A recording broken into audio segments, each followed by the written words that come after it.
Bum bum bum bum bum bum. Rum bum bum. All right, everybody's going to be on their best behavior today. Rum bum bum bum da da da. Rum bum bum bum bum bum bum bum bum. Good morning, everybody, and welcome to the highlight of human civilization. It's called Coffee with Scott Adams. Best time you'll ever have. If you'd like to take this experience up to levels that historians will not even be able to explain later, all you need is a cup or mug or a glass of tankard, chalice, stein, a canteen, jug, or flask, a vessel of any kind. Fill it with your favorite liquid. I like coffee. And join me now for the unparalleled pleasure of the dopamine end of the day, the thing that makes everything better. It's called the simultaneous sip, and it happens now. Good.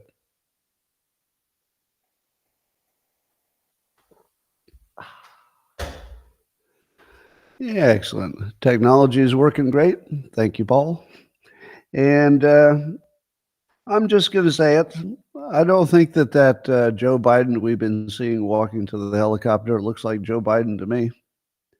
So I'm going to be in the camp that says, yeah, the Biden body double has been active. Have you seen the one that looks tall?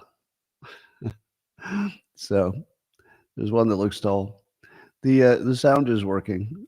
Must be the trolls. Trolls may be complaining. I just saw all the sound is working. Anyway, in my opinion, that does not look like Joe Biden. However, I could be wrong. And the one way I could be wrong is some of the people are comparing his height to Jill, but where he's tall, she's wearing flats. And where he's not as tall, she's wearing heels. So maybe it's just an illusion. But even if you took Jill Biden out of the scene, so you couldn't see, if you couldn't see, um, he still doesn't look like Joe Biden to me. I mean, I've seen him enough times. I know what he looks like. Doesn't look like that. So I have a question of whether Biden is alive.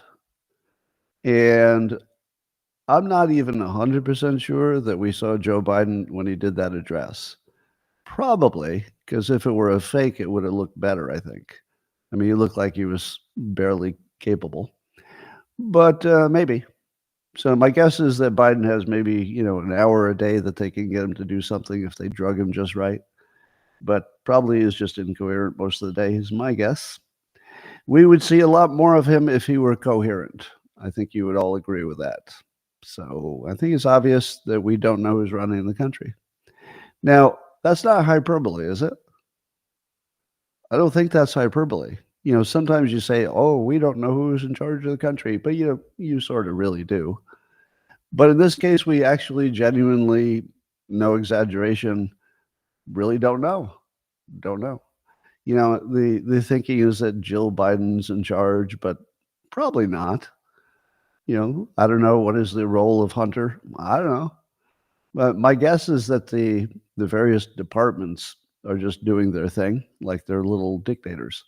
And then they check with the boss every now and then, and the boss doesn't know anything. But if Hunter says, "I don't think you should be doing that," they say, "You're not the president," and then they go do it. So I've got a feeling the government's sort of running itself right now, and probably not with much risk, which is the strangest thing about it. I feel like I should be worried about this. But based on everything that we have observed, I just don't know that Biden was ever that important to anything. Certainly, when he's not there, it doesn't seem to make an obvious difference. So we'll see.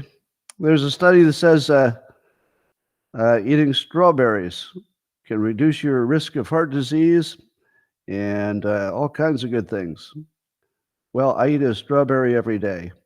And I like this study. One of the ways that you can tell whether a study is reliable, and I think I've taught you this before. So, a study, you can tell it's reliable if it agrees with what you wanted it to say. I eat a strawberry every day. What do I want the science to tell me? Oh, that it's very healthy. Now, let's see. Oh, I found a study that says it's very healthy.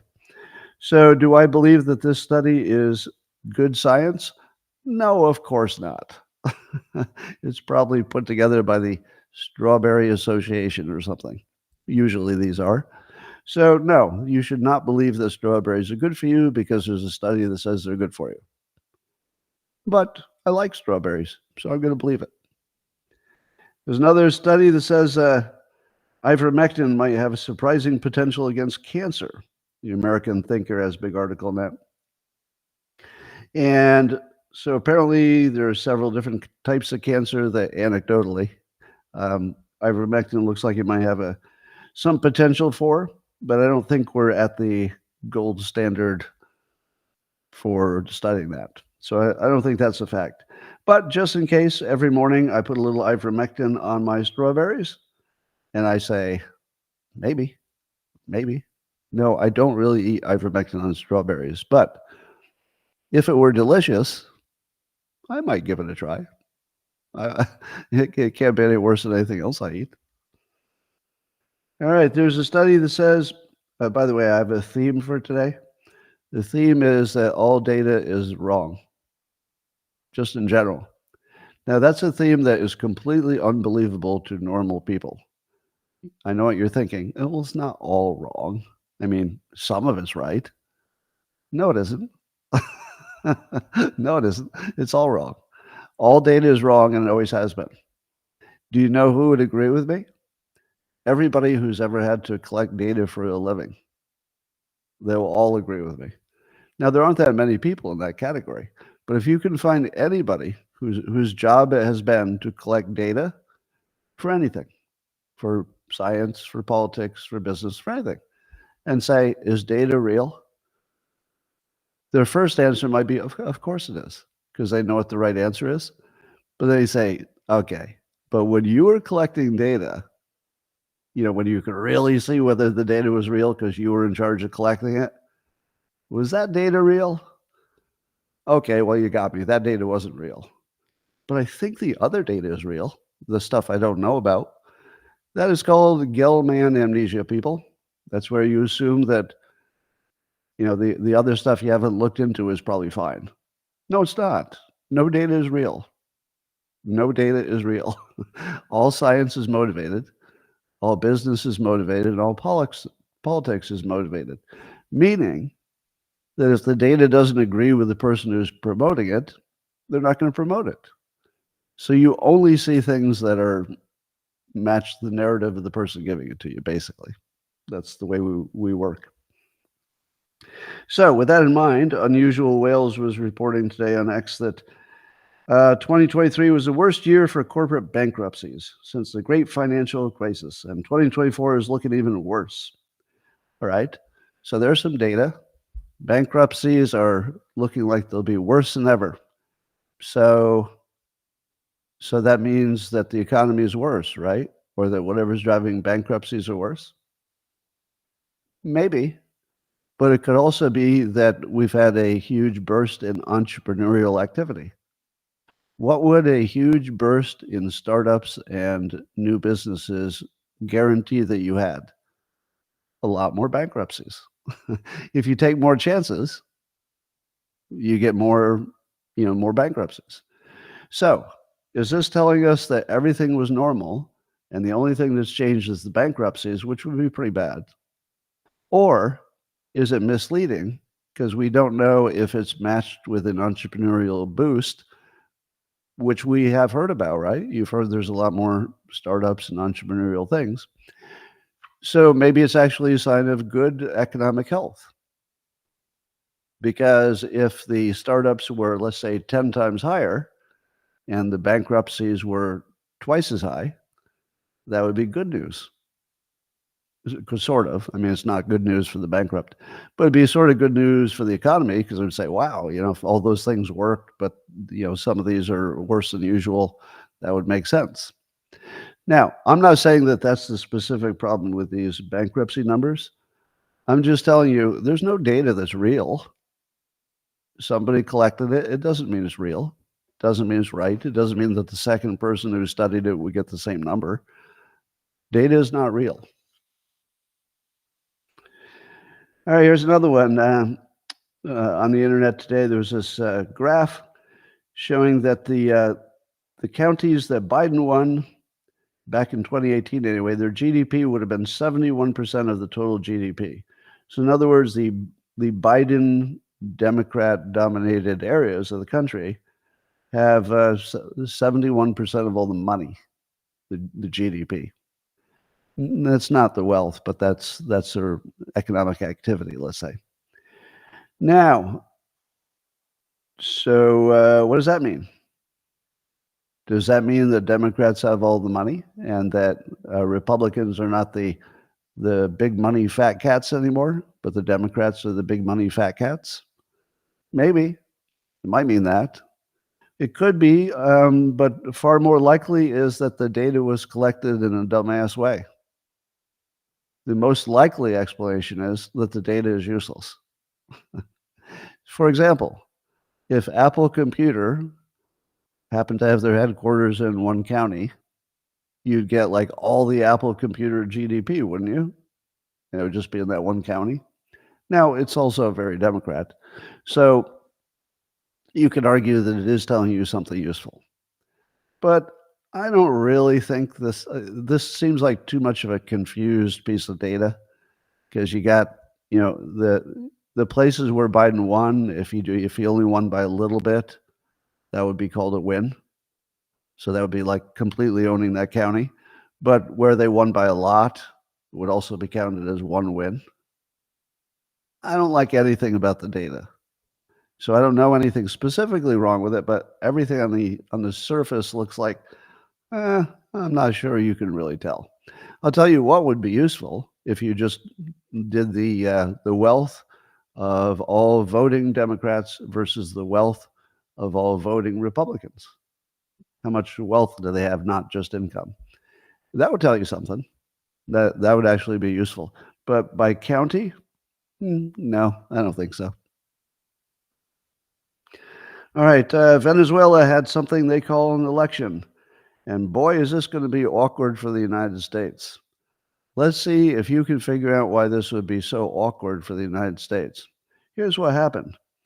The so-called leader, President Nicolas Maduro, I remember when people were saying, oh, Venezuela is going to have an election. And I said, what? How can Venezuela have an election? They have a dictator. And people said, no, Sky, you're not up to date on this. They're going to have an election. And I said, no, they're not. They have a dictator. And then the smart people said, yeah, the really popular challenger, she's ahead in the polls, looks like she's going to win. And I said, no, she isn't. That's a dictatorship. So here's what happened. It looked like that challenger was way ahead in the polls. It looked like there was nothing that could possibly stop her, except some poll watchers were bullied away from watching. And allegedly, some gang members trucked in a whole bunch of ballots, or they stole a bunch of ballot boxes. And there were reports of massive election rigging, which unexpectedly took Maduro, who I thought was a dictator, took him to a win. Isn't that interesting? So if you were to look at the charts, it would look like Maduro was way behind, and then late at night, zoom, he zoomed into the lead, just barely, just enough. Lucky guy. Lucky that all the votes that came in later were pro-Maduro. Now, I know what you're going to say. People, stop it. I'm not an idiot. I know what's going on here. Don't you? Yeah. I think we all see what's going on here. What's going on is that the challenger is a big old liar, and she's claiming that this election was rigged, but actually she's probably an insurrectionist. If there's a protest, which I would call an insurrection, to try to stop this totally fair and honest election. Now, why am I saying it's totally fair and honest? Duh. There's no court in Venezuela that has found it is not honest. Can we agree on that? No court in Venezuela has ruled that the election was rigged. So, what's wrong with you? What's wrong with you, all of you insurrectionist doubters? I'm telling you, the courts have not ruled anything about that. So obviously it's fine. Obviously the election is good. And beyond that, I can assure you that Venezuela assured us and its own citizens, you can't rig an election when everybody's watching. You can't do that. People, what are you thinking? Do you think that they could rig an election that was obviously going to go one way late into the night and then suddenly there's this weird increase in votes? Do you think they're going to get away with that? Everybody saw it. Well, I mean, if the courts don't rule that there was a problem and there are no challenges to it that the system recognizes, I would imagine that anybody who tried to get this election stopped from certified, if they tried to block it from certification in Venezuela, I guess they would be insurrectionists, wouldn't they? I guess that's what we call them. Now, you all see how awkward this is, right? Because Venezuela just ran the blueprint of everything that Republicans have suspected about the US election. Exactly. It's an exact duplicate of what Republicans say happened in 2020. Now, do I know it's a duplicate? Meaning, do I know that the 2020 election was rigged? I don't. Neither do the Venezuelans. Right? The Venezuelans have a strong suspicion, but a suspicion is not proof. Where's the evidence? Where's the video? Who's got the video of these gangs allegedly stealing these ballot boxes? I haven't seen any. Have you seen any video? Has the media in Venezuela reported, their investigative story? Because I don't know much about Venezuela and much about the dictatorship, but I'm assuming that they have a free and fair what? Are you telling me the media in Venezuela wouldn't be completely independent and objective? Oh, well, this is the first time hearing this. Well, now you're just blowing my whole worldview. I just assumed that the media would be uncovering any kind of problems there. Are you telling me that the media is controlled by the dictator? Huh. Who could have seen that coming? So, while certainly there are differences between Venezuela and the United States, your brain is going to have a hard time making a difference because this is going to look just like what people in the United States imagined, correctly or incorrectly, happened in 2020. It's also what they're going to be looking for to happen again because there's widespread expectations that the American election will go exactly like this, meaning that the stealing will be so obvious and they'll get away with it again. Why? Because our courts will not find anything wrong with the election. It doesn't seem like that we're living in a simulation, and the simulation is just messing with us at this point. I mean, what are the odds that Trump would get nicked by a bullet in the ear? Well, what are the odds that the Democrat candidate would be literally like a walking ghost that they tried to prop up, but they couldn't get away with it? What are the odds that any of this would be happening? What are the odds that Kamala Harris, widely understood to be the worst candidate of all candidates in the world, that she's the leading candidate, and that some of the polls are saying, she looks close. Looks like it's going to be neck and neck. And other people have noticed that Kamala Harris went from the least popular, least qualified person as vice president to suddenly, my God, is she good? Look at all of her accomplishments. Have you seen the interviews on the street? There's a young man who stops young people who look like they're old enough to vote and says stuff like, do you know who's running for president? And they don't know. And they've never heard of Kamala Harris. And they don't know who the vice president of the United States is. This is our youth. They don't even know. So that's our system. Anyway, it's going to be fun to watch how that story is covered. Let me give you an idea how it might be handled. So I look for, the usual suspects. When you know that there's a story that's negative for Democrats, there's going to be a handful of people who go first to try to redefine the story. Well, here's one, Michael McFaul, who you can Google him yourself if you want to find out how much of a Democrat he is. But let's just say he would be one of the people you'd expect to go first in telling you how to understand this. So here's what he says. The situation in Venezuela right now reminds me a lot of the elections in Serbia in 2000 and Ukraine in 2004. Blah, blah, blah. So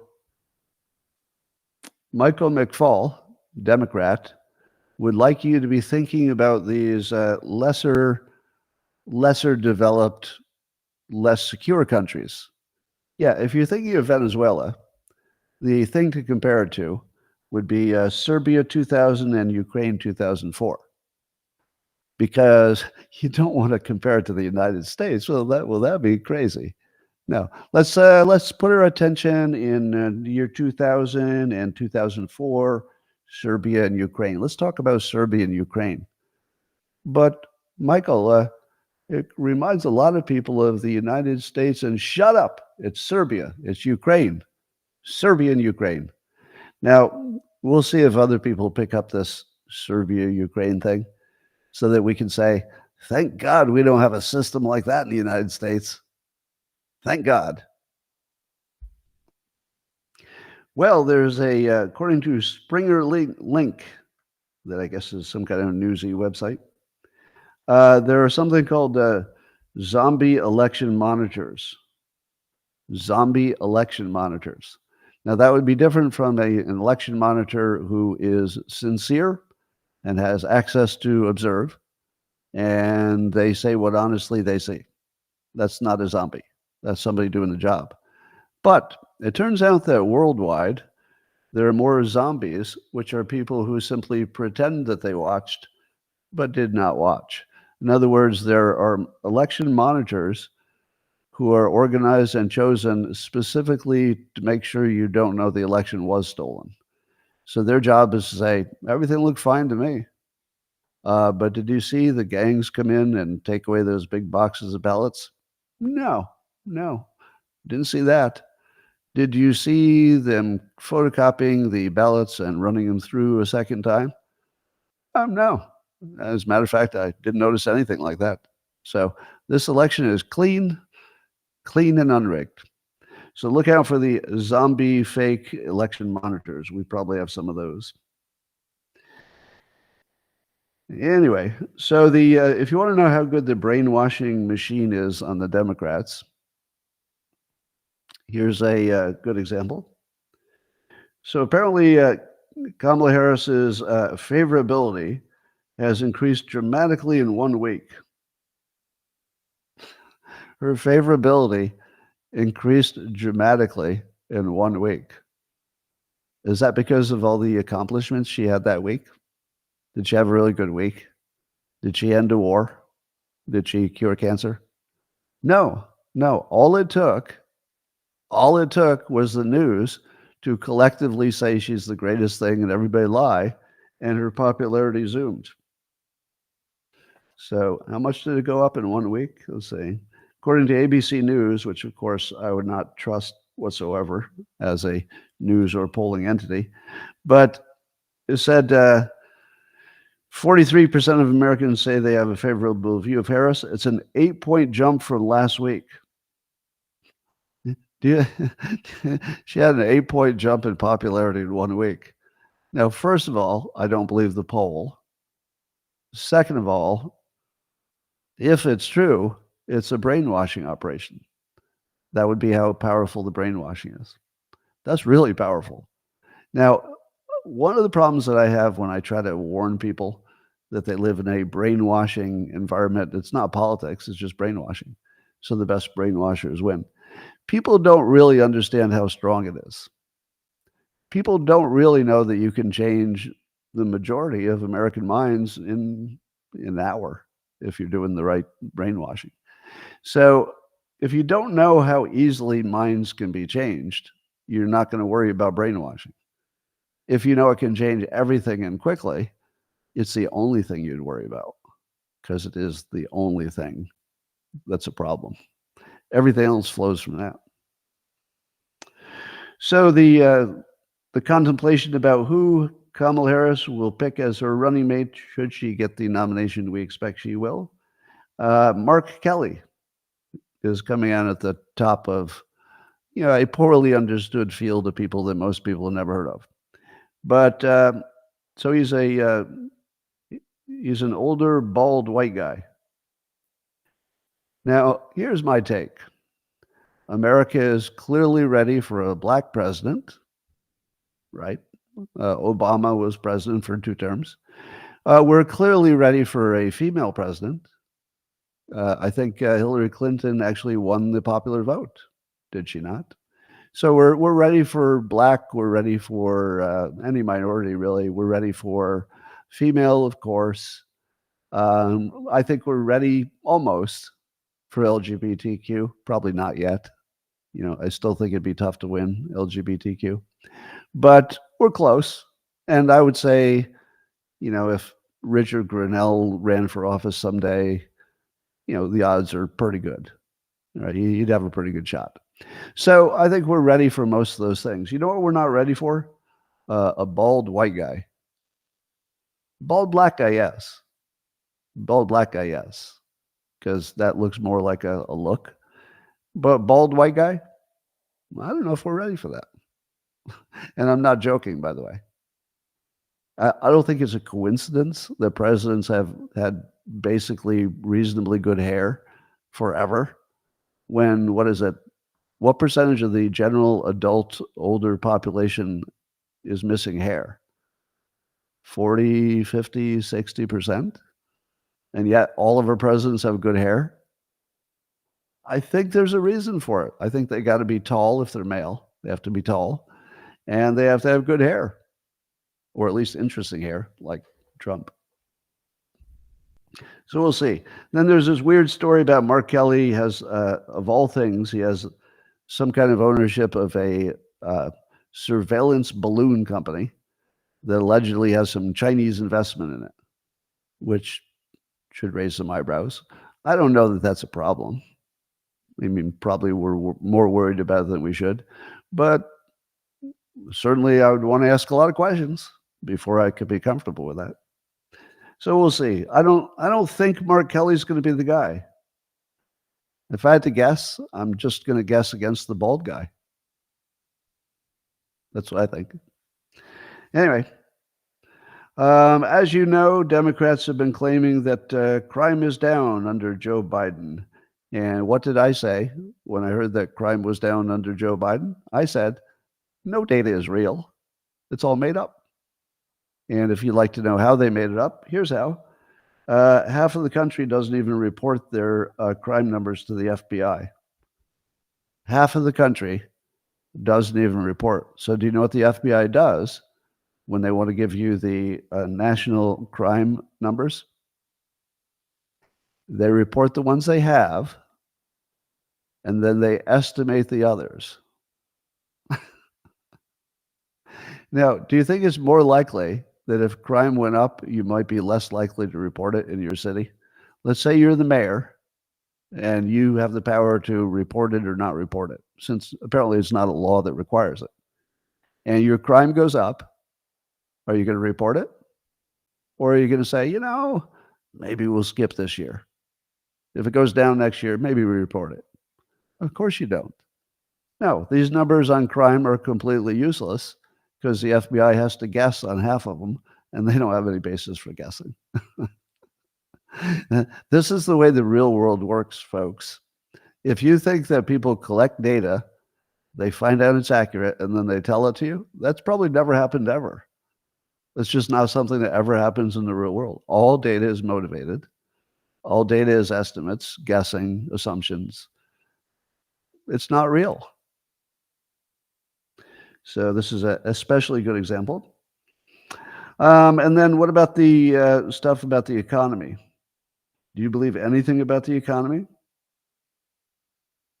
Do you think that any news coming from the administration that's in charge, and they say, and then that administration produces some numbers that look good for the economy, do you think those are reasonable and reliable? No, of course not. No, all the economic numbers are completely non-trustable during an election year, probably always, but during an election year, it'd be absurd to believe them. And of course, they do the trick of where you start the calculation. By the way, this is how companies that manage your money, let's say they do investments for you, they're kind of a fund. This is how they do the trick too. So let's say you're an investment fund and you've never made money for your clients more than they would have made if they just put it in the market on their own. So what do you do if the market in general is better than your fund? You don't do any advertising. Well, you don't do any advertising that says your record.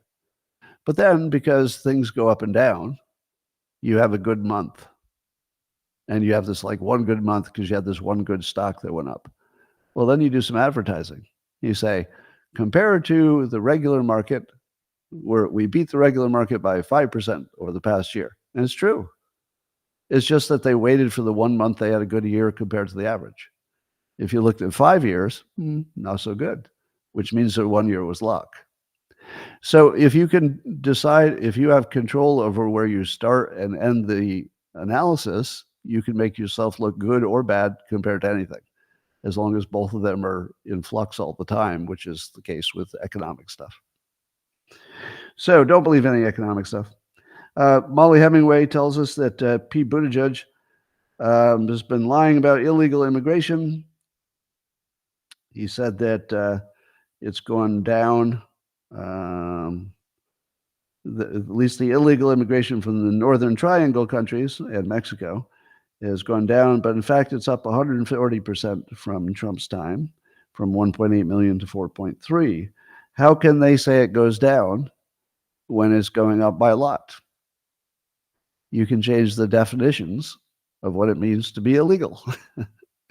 So they changed the definition. They said, if we process you through the legal doorway, where you say you are an asylum seeker, and we say we're not sure, but until we're sure, you have a legal right to stay in the country. Those are called not illegal. So it's pretty easy to get the data to be anything you want if you can change the definition of words. Have you noticed that the Democrats massively changed the definition of words so that you don't know what's going on? What's that equity mean? Well, don't ask. Imagine trying to tell Democrats that all data is fake, all of it. Who would believe that? Who would believe that all data is fake? Nobody, really. I'm the only person who believes it. In fact, you don't believe it. I'm telling you it's true and you don't believe it. How can you ever convince anybody that all data is made up? It is. It's all made up. All the important stuff.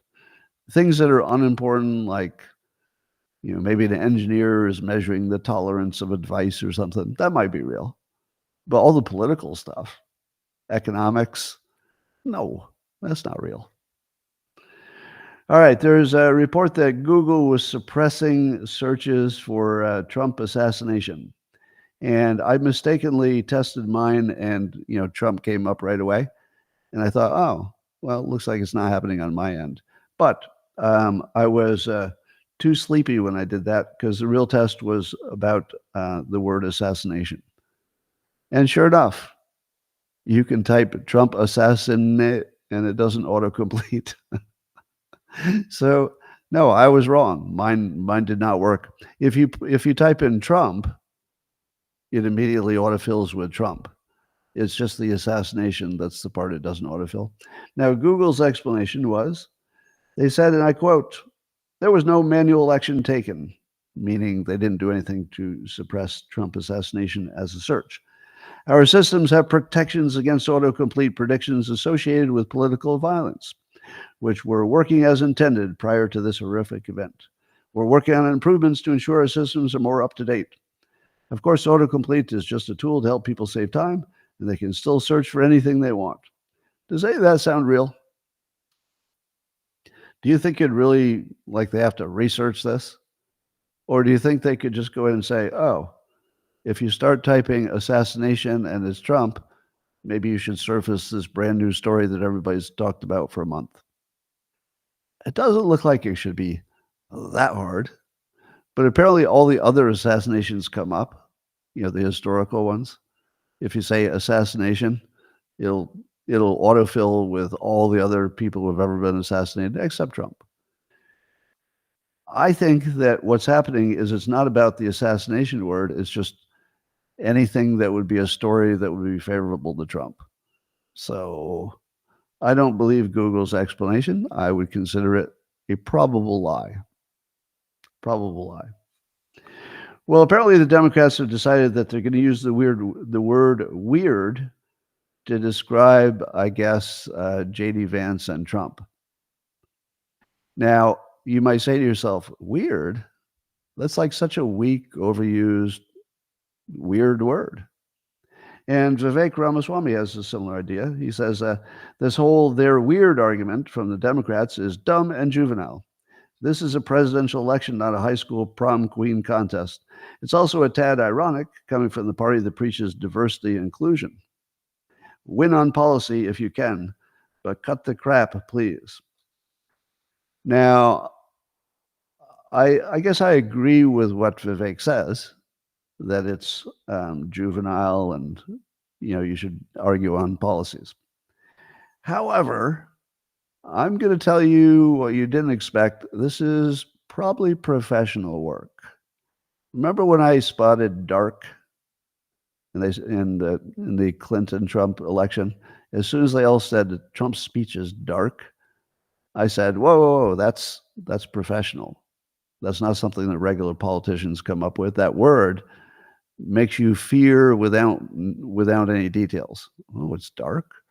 Ooh, everything bad is dark. And then you put all the bad fear that you have for the dark into Trump. Very professional manipulation of minds. Weird is probably that good. And here's why. If you're saying to yourself, but Scott, I understand the dark thing, because even when I hear it, like, I can feel it. So I get what you said about that. But weird is just an overused, kind of a non-useful word. Doesn't say anything. Here's what you might not know. Young women use that word a lot. If you're talking to a young woman about a topic that she's not interested in, and you say, oh, this or that happened, what is she going to say while she's looking at her phone? Looking at a phone, oh, that's weird.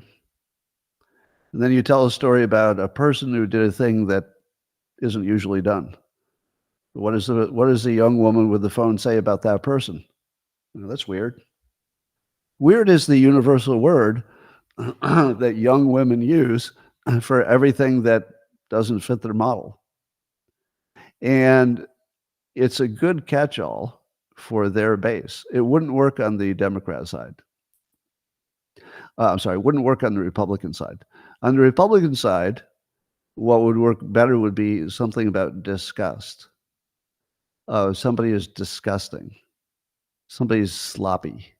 So the kind of words that Trump would use.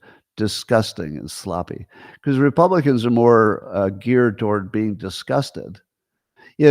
If I said, describe the opening of the Olympics, and I said it to Republicans, would they say weird?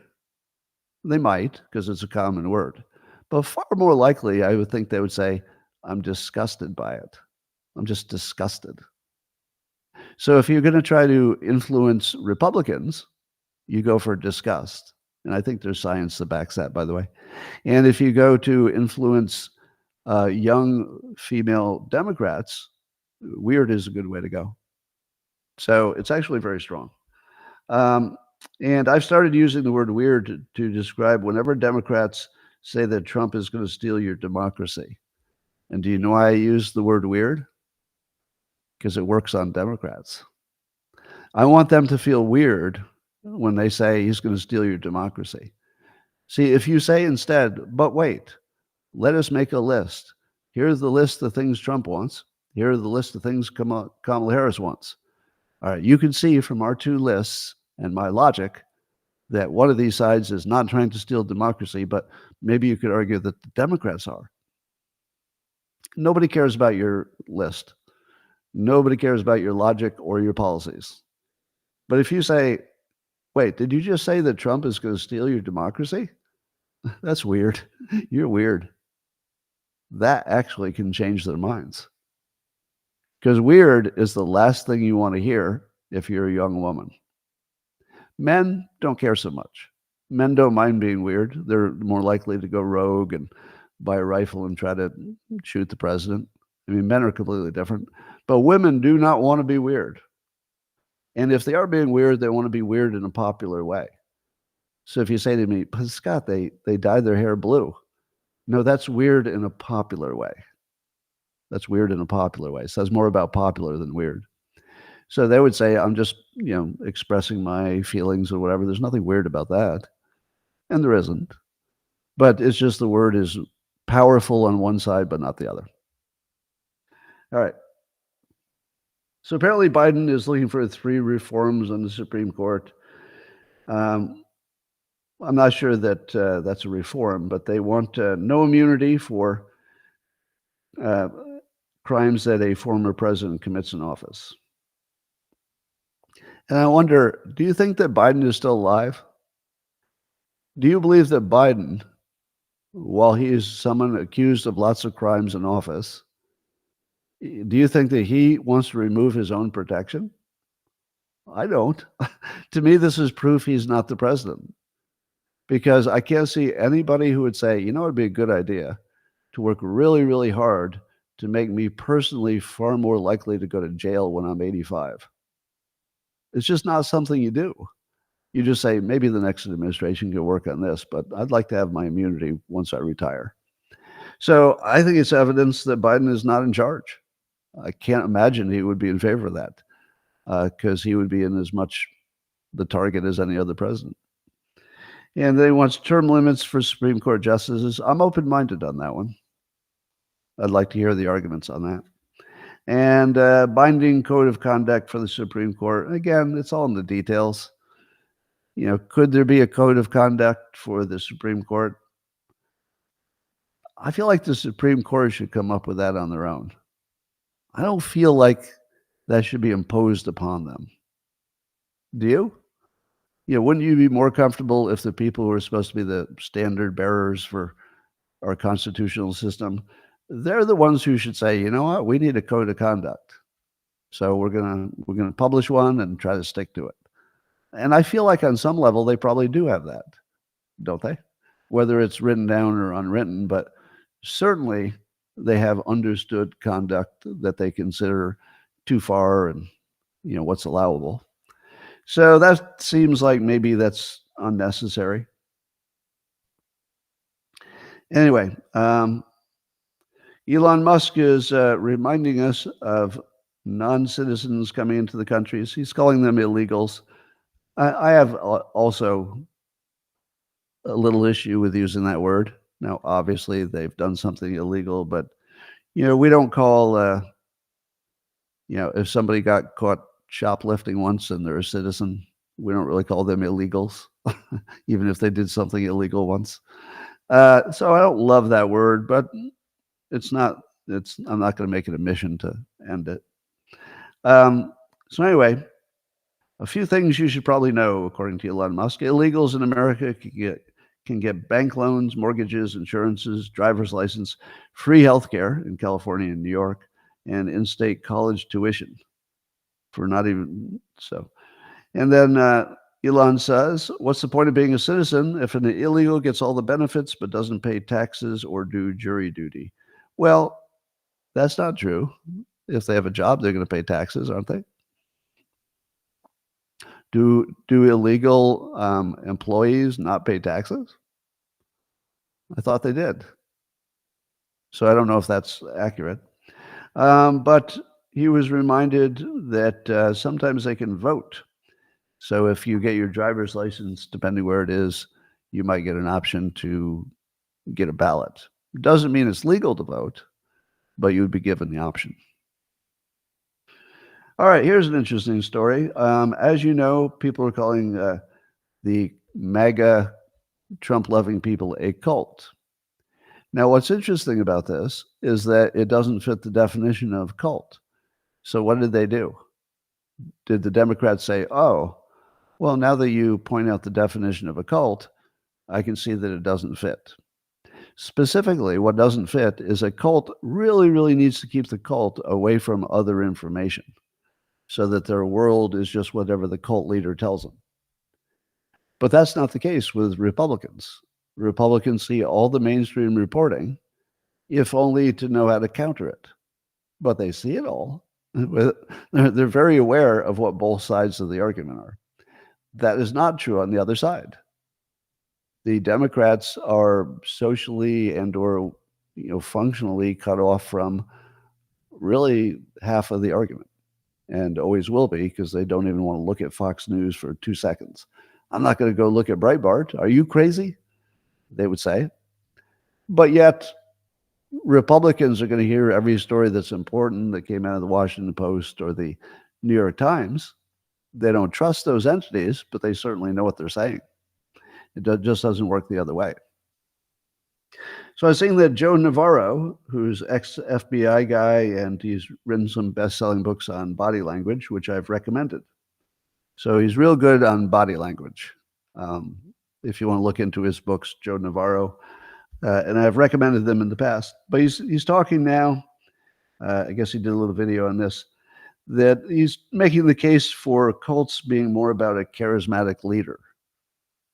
So that would allow you to call the MAGA people a cult because they really, really like Trump. Do you see what's happening here? This is part of the brainwashing industrial complex. No, I'm not saying that Joe Navarro is connected to anybody who's asking him to do this. Everybody just knows what to do if they're on one side. And if you happen to be an expert on cults, you can be expected, and you're also, let's say, a Democrat, you can be expected that people will want to hear you say that Trump is a cult and that the Democrats are not. Now, the Democrats don't have a charismatic leader at the moment. They did under Obama, but they don't at the moment. But they do have a silo in what they have access to. And so because they have a silo, the news can simply act like a leader, and the collective fake news, and just tell people what to believe. And then they believe it. And they get their fake data that they think is real. And they get their fake narratives that they think are complete. And they get their hoax videos that they don't know are edited. And they live in this little artificial, completely fake world in which they think that they're right and that the other side are narcissists and criminals and racists and maybe sexist too. And the only part they're true about is, yeah, they are sexist. That part's true. But not in a way that necessarily should be a crime against humanity. They just like the fact that men and women are different and that they celebrate that instead of run from it. So that's a little sexist, according to the Democrats, but not necessarily a crime, depending on your point of view. So, charismatic leader is a cult. I don't think so. Let's see. Let's check on my hypothesis about what's happening. So The Atlantic, which is allegedly a publication, but really is just a propaganda entity, made the claim that, according to Breitbart, who's busting him on this, that they're claiming that Trump will end elections. So they're doing this fake thing where I guess the Atlantic's Brian Klaas wrote, well, it doesn't matter what he wrote, but the idea is that they took Trump out of context, saying that when he talked to the Christian group, that the election was a mess and that if he gets elected, he'll fix it. So you only have to vote for him once and you'll never have to vote again if you're a low propensity voter. You just have to get this one thing done. And then once he fixes elections so that they're fair and transparent, then maybe you don't need to vote again because that would be fixed and everything will be fine after that. Now, they turned that into he's going to end democracy and you'll never get to vote again. Now, obviously, he didn't say that. How do you know he didn't say that? The same way you can identify most of the hoaxes. Most of the hoaxes have the following quality. Would anybody say that? No. If you can say, would anybody say that? It's a hoax. Now, I want to take a minute to explain what I call brainwashing versus what would just be wrong, bad information, what would be lying, which is not brainwashing, and what would be a conspiracy theory, which is not brainwashing. Brainwashing is when you know what you're doing, you're the brainwasher, you know you're telling something that isn't true, but it's so untrue that the people looking at it don't even need to do the research to know it's not true. Let me give you an example. Did you need to do research to know that the President of the United States did not, in fact, ever call neo-Nazis fine people with a premeditated, talk that he thought about before he gave it? No, you don't have to research that. That's something that didn't happen in any world. Do you have to research whether or not the President of the United States once speculated about the benefit of injecting or drinking bleach? No, you don't have to research that. No, on the surface, that's obviously something that didn't happen. Do you have to research that a bunch of unarmed people tried to stage an insurrection with some paperwork changes about electoral college and apparently no organized plan whatsoever for taking over? And when the president had offered more security and it was turned down ahead of the event, do you have to do a lot of research to find out that wasn't an insurrection and it was just a protest? No, you don't. It's right there. If you just watch the news, you can see it with your own eyes. So brainwashing is telling you that something you can see clearly and obviously is not the case. Now, that's different from just lying. When they talk about the economy, that's just lying. And it has the effect of, convincing people of something that's not true. But you wouldn't know necessarily that the economic numbers were a lie. You don't need brainwashing for that. A simple lie that somebody doesn't check would be sufficient. That's not really brainwashing. That's just a lie that you got away with. A conspiracy theory, let's say you see a lot of those on the right, those are not brainwashing. Those are people who got brainwashed. So those people who believe what they researched on their own usually, and maybe they want you to believe it too. But they're not trying to brainwash you. Their intention is they think they know the truth, even if they don't, and they would like you to know the truth too. Completely different than brainwashing. How about just people who don't have all the facts, but they're sure about their opinion? And so they're trying to convince you of their opinion, but maybe they just didn't have all the facts. That's not brainwashing. That's just somebody who didn't have the facts who's making an argument, basically what everybody is every day. So brainwashing, and the reason I used only 3 examples in my brainwashing test, which is doing really well in terms of popularity on X, the idea is you just take the 3, the fine people hoax, the drinking bleach hoax, and the January 6th insurrection hoax. They all have the quality that you don't really need to research them to know they're not true. You have to be brainwashed to think those things are true. And the Democrats are. So that's brainwashing. And the summer hoax seems to be about Project 2025.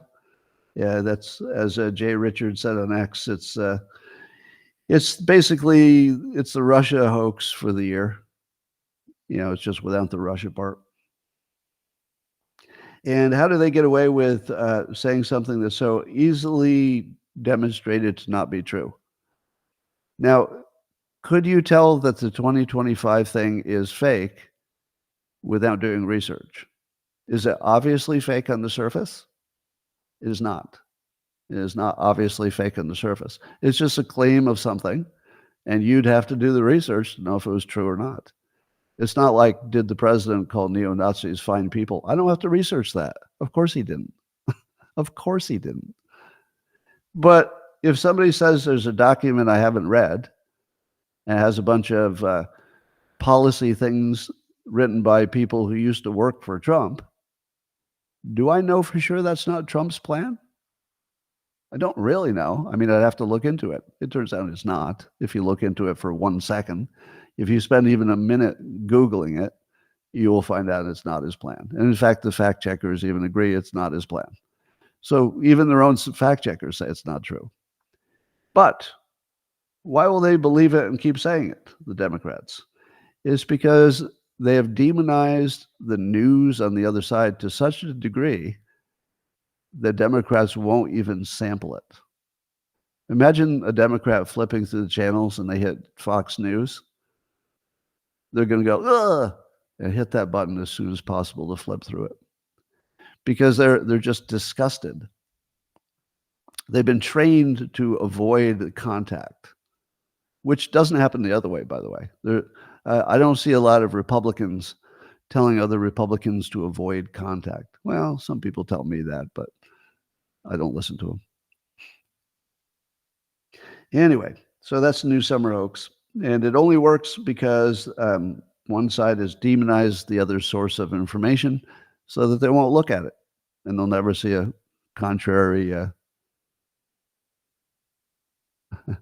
Elon had a response to Gavin Newsom, something about Professor Sugandi's nuts. Well, I missed that one. So I guess Elon had said something insulting to Newsom.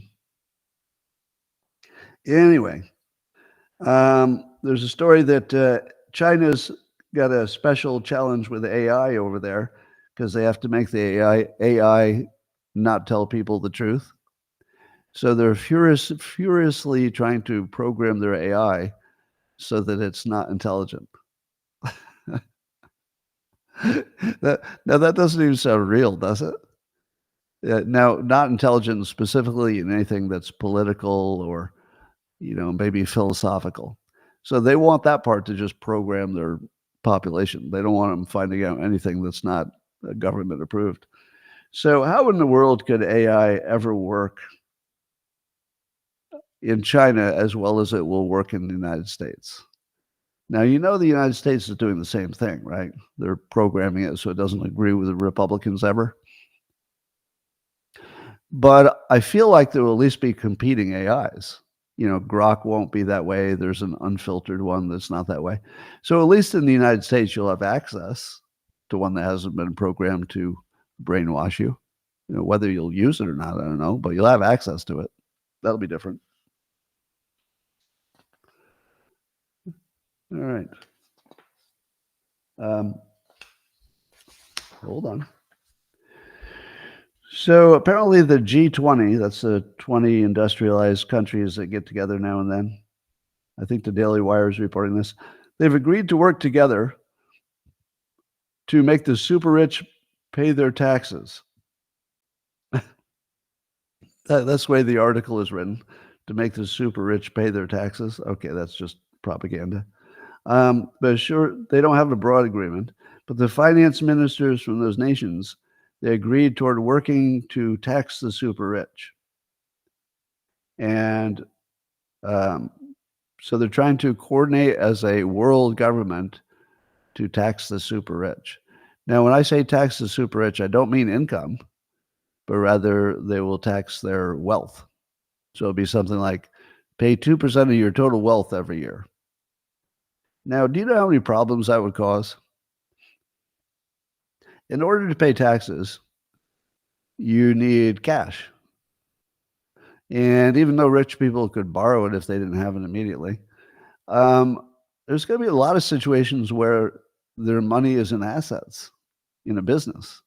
What are they going to do? Sell part of their business to pay their taxes every year? How much cash does a rich person keep on hand? So let's say the rich people have to get rid of their investments to pay. So they have to sell some stocks. Is that good? Don't the people who own stocks sort of like the fact that the rich people are buying them too? Because that makes the stock go up in value. So here's what's wrong with this philosophy, I think. The rich people's money is not sitting there doing nothing. The rich people are not using every bit of their money to buy luxury items. When they're not using their money, it doesn't sit there in a bag in the back room of their mansion. It's employed. So it's either sitting in a bank so that the bank can lend it out. In other words, it's part of the reserves to allow them to make loans, or it's in the stock market where it's supporting the companies that are the subject of that stock. So you would have to take the money out of productive places and give it to the government for this plan to work. Who is the best in the country at employing capital? If you had $1 billion that just magically became available, and you said, all right, we can give this $1 billion to, let's see, I'll give it to Paul Graham or the All In Pod guys, or I'll give it to Elon Musk. Okay, that's one option. The people who are really, really good at employing capital. Or you could give it to the government. Which one tells you the country is going to be better off? So this whole rich people bad, they must be punished, is just part of this weird philosophical belief that success must be punished and everybody's got to have the same stuff in the end. So, and why are the G20 even talking about American taxes? I've got a message to the G19. The G19 would be all the countries who are not America. Fuck you guys. Will you leave us the fuck alone? Get out of our internal politics. Stay away from our tax system. You guys are losers. Get the fuck away from our tax system. No, you G20 assholes should not have anything to do with our tax system. I don't want to hear your idea. I don't want to hear how much it makes sense. I don't want to hear how much your public likes it. I don't want to hear about anything from you assholes. Nothing. We'll work it out. I mean, we might do a good job on it. We might do a bad job, but no, you don't have any control over our tax fucking system. Crazy. Dr. Jordan Peterson continues to be fascinating. And he says that people grow up, they mature basically when they get married. So he thinks it's better to get married young, because then you'll mature and become a more complete citizen. And part of the maturation process, he points out, is that when you have something that's more important than yourself, you become almost immediately more mature. In other words, you know there's something, this child is more important than you, and then you start acting like you're not the most important thing in the world, and that's a sign of maturity. And I would agree with him on the basic outlines of that argument. But I would like to add my own provocative hypothesis. Right now, this is not based on science, but it has let's say, the hypothesis is based on things we know to be true. And here's the hypothesis: that having children ages you biologically. I agree with the fact it makes you more mature. And I'm not saying that the physical aging is connected to that mental maturity. Those are separate. I'm saying that I think having children ages you, and here's why. I think that biologically we're meant to have children. That we've evolved, or we're designed, however you want to do it, to the point where having children is the most basic impulse for a man or a woman within a certain age range, especially. And I think that when you have children, let's say you pump out 3 or 4 of them, that you feel your work is done. That as long as you've created the extra people, that if you can get them to the point where they're self-sustaining, they've got through their first 18 years and they can get a job on their own, that you feel like you're done. And I feel like your body says you're done too. And so, and again, there's no science to this. It's just my hypothesis based on observation. And I think that people who have not had children, will exercise more and try to stay fit for having children so that they can look like a better deal for somebody who wants to have children.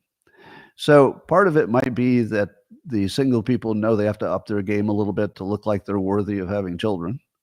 And some of it might be that biologically, once you've had children, your body just says, you've done your job, good job. And now you may live out the rest of your days, and we don't need you. We're not being unkind. You certainly contributed with your children. We love that. Good for the world, good for the population. But your job is kind of winding down now. And I wonder if that ages you. It's just a hypothesis. Now, I think you would find that people who had families live longer than single people. But that problem with the data, of course, all data is wrong. You're going to get a lot of single people who couldn't get married because they had, physical issues, and people who had physical issues, which would translate to bad health, are less likely to find a mate who wants to have a bunch of kids with them. So, data is not going to tell you much about this. It would be all dirty data. All right, there's a report, I don't know if it's true yet, that Lufthansa and Austrian Airlines are both canceling all their flights to Ben Gurion International Airport in Israel. Now, some people say, what do they know that we don't know? Is there a preparation for a war with Lebanon? I think the United States has already told Americans, it would be a good idea if you got out of Lebanon. Hey, I've got a suggestion for you. No real reason, but you might want to consider booking a ticket out of Lebanon. And if I could give you some advice, maybe you want to get out of Lebanon really quickly, because Lebanon might not be a good place to be in a few days. Well, I've seen the experts talking about how if Israel were to attack Hezbollah, and Hezbollah's, sent some deadly rockets, especially recently. They never stop. They're always sending rockets, but they don't always get through, or they don't always kill anybody. But recently they did. It was pretty bad. 12 people, I think, died, the most recent numbers. And some people say that Israel couldn't take that on because if they attack Hezbollah, it's way bigger than Gaza. But then the Palestinians might revolt, and the Syrians might revolt, and Iran would get more involved, and suddenly it would be this giant regional war that Israel is not maybe equipped to handle. To which I say, how can they not have a war? War is guaranteed. War is just guaranteed. I don't know if it's today or tomorrow, but what country lets another country build up unlimited rockets, which they're actively using to lob into their population centers? If there's one thing I can guarantee you, the people lobbing rockets into Israel's population centers are going to get killed. They're going to be killed. There's no way around that. So Israel's waiting for their best opportunity. They probably have to mop up some things in Gaza and get maybe better control of that, so their military forces are more free or something. But there's no way that Hezbollah is going to get away with this. Hezbollah is going down, and it might be, if you want to get political about it, a lot of people who know more than I do about Israel say that Netanyahu is popular enough while they're at war, but the moment Gaza winds down, there's no way he can remain in office, and he might have legal problems if he leaves office and blah, blah, blah. So there's a tremendous incentive, some observers would say, for Netanyahu to want to widen the war because it could keep him in power. Now, that's the cynical view. I would say, personally, I don't have a view of Netanyahu that says he would plunge his nation into war to protect his job. I don't know. I mean, I feel like somebody like him is so bought into, the entire Israel story, that he's not going to destroy the country to protect his career. I'd love to think that's just impossible for somebody in that position who's gone through what he's gone through, that's lived there, that's experienced all of this. I think it's impossible for somebody like that to sell out the country.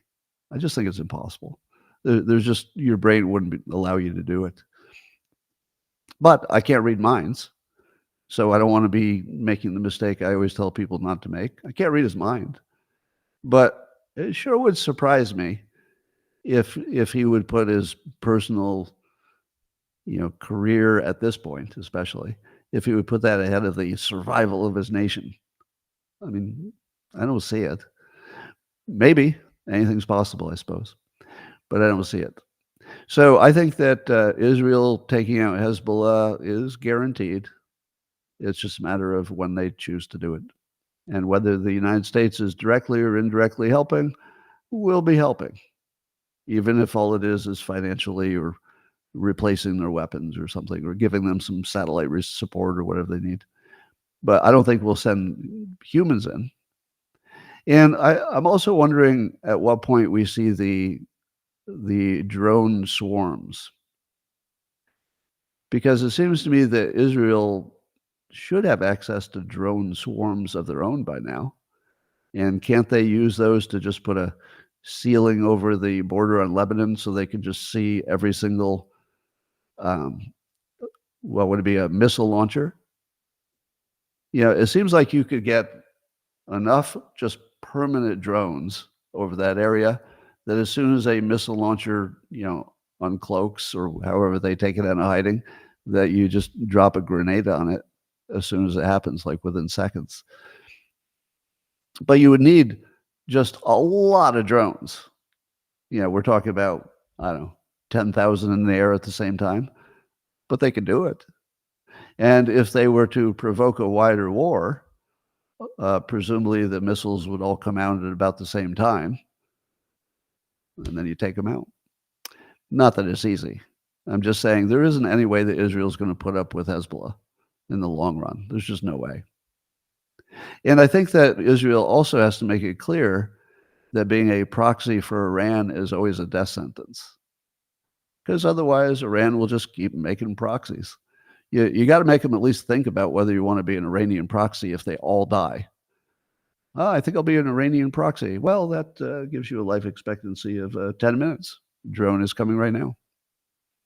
So that would be, maybe it would tamp down on some of those proxy activities. I don't know. We shall see. All right, that's all I got for you today. Thanks for joining. We'll see if our Monday goes well. I'm expecting big things today. Here's another idiot. Scott, not knowing about people working under the table is telling of his rich. What do you think it is that I don't know? Did you read my mind? You read my mind to know what I don't know? That's pretty good. That's pretty crazy. All right, I'm going to say hi. Just going to talk to the locals people privately, but those of you on Rumble and X and YouTube, thanks for joining. I will see you tomorrow. Have a great Monday.